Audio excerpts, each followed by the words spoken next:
From JBS Studios in Greater New York, this is the JBS News Update with Teisha Bader. I'm Teisha Bader with the JBS News Update for Thursday, January the 7th, 2021. We open, of course, with the shocking assault yesterday on the Capitol building, where rioting mobs stormed the building in our nation's capital, while members of Congress were meeting on the 2020 presidential election results, sending them into hiding in fear for their lives. Hours later, once the building and the area was cleared and the rioters evacuated, members of Congress returned to the Capitol to complete the business at hand. And just after 3:40 in the morning, Vice President Mike Pence announced that the counting of the electoral votes had been completed and that President-elect Joe Biden had won the presidency.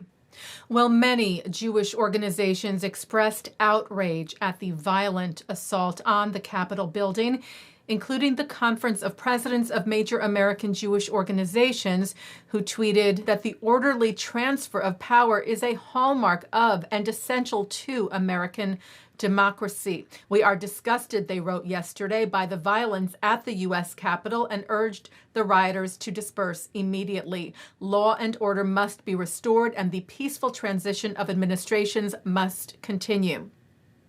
B'nai B'rith International wrote that the storming of the U.S. Capitol by protesters is appalling and signifies what may well be one of the saddest days in our nation's history.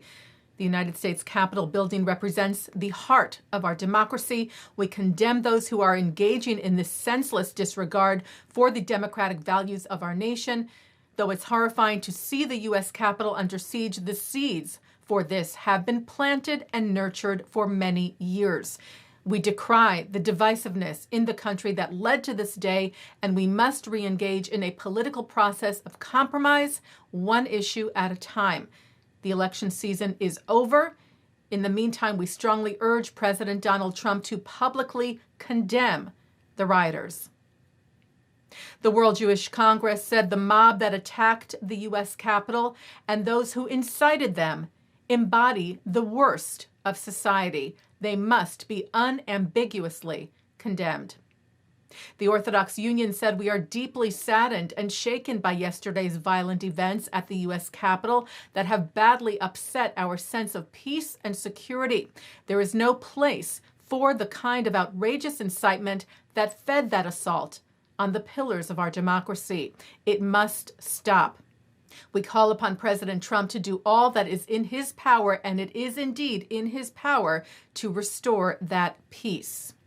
JBS President Rabbi Mark S. Garland, who is at home recuperating from a minor medical illness, said, "The violence perpetrated by Trump supporters at our nation's Capitol building yesterday is unacceptable and deplorable in every respect. It brought both shame and sadness upon the American people. Tragically, the tolerance for politically motivated violence that has characterized this most difficult year has undermined our nation's transcending commitment to the rule of law. May yesterday's unconscionable assault on our nation's capital, which included the cost of a life, mark the end to all political violence in our land, both physical and rhetorical. And may President Donald Trump and President-elect Joe Biden each find words that embrace the American people as a whole, respecting differences of opinion with which they disagree, to begin to heal and unite our country." We will have more on yesterday's events, by the way, tonight at 6:30 on In the News. President-elect Biden confirmed today his nomination of Jewish Federal Appeals Court Judge Merrick Garland to U.S. Attorney General. Also, a report today from Politico that Biden will name Jewish cybersecurity expert Ann Neuberger to serve as Deputy National Security Advisor for Cybersecurity. Neuberger at present leads the National Security Agency's Cybersecurity Division. And John Ossoff won his election runoff in Georgia. The 33-year-old Democrat will now be the youngest serving member of the U.S. Senate and Georgia's first Jewish senator. The Times of Israel reports that the IDF has set up air defense batteries around the southernmost city of Eilat. This reportedly in regards to possible threats from the Iranian-backed Houthi militia in Yemen and against terrorist cells in the Sinai in Egypt. U.S. Secretary of the Treasury Steve Mnuchin is in Israel today. He met with Israeli Prime Minister Benjamin Netanyahu, who thanked Mnuchin for his role in the normalization agreements over the last few months between Israel and Arab countries. Netanyahu said at a joint press conference with Mnuchin, "You've made a real difference, achieving one breakthrough after another, bringing the UAE, Bahrain, Morocco, and Sudan into the circle of peace. I have no doubt," Netanyahu said, "that more Arab and Muslim countries will follow." The Prime Minister in his remarks also addressed yesterday's violence at the Capitol. He said lawlessness and violence are the opposite of the values we know Americans and Israelis cherish.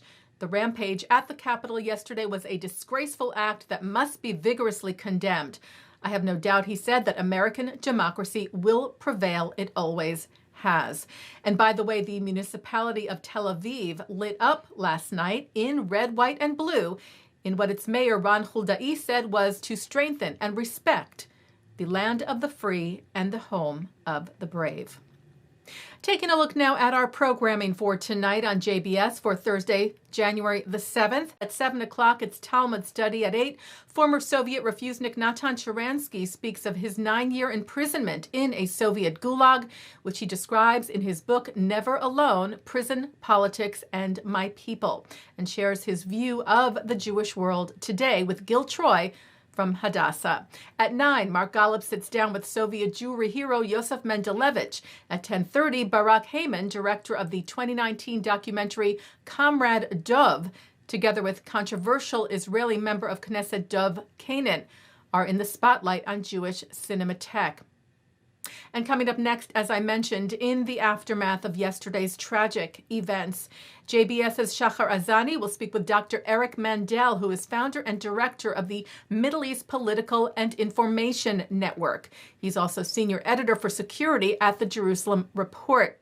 Mandel will discuss the significance of the violence at the Capitol building. And that's the JBS News Update for Thursday, January the 7th, 2021. I'm Teisha Bader. Stay healthy, stay well.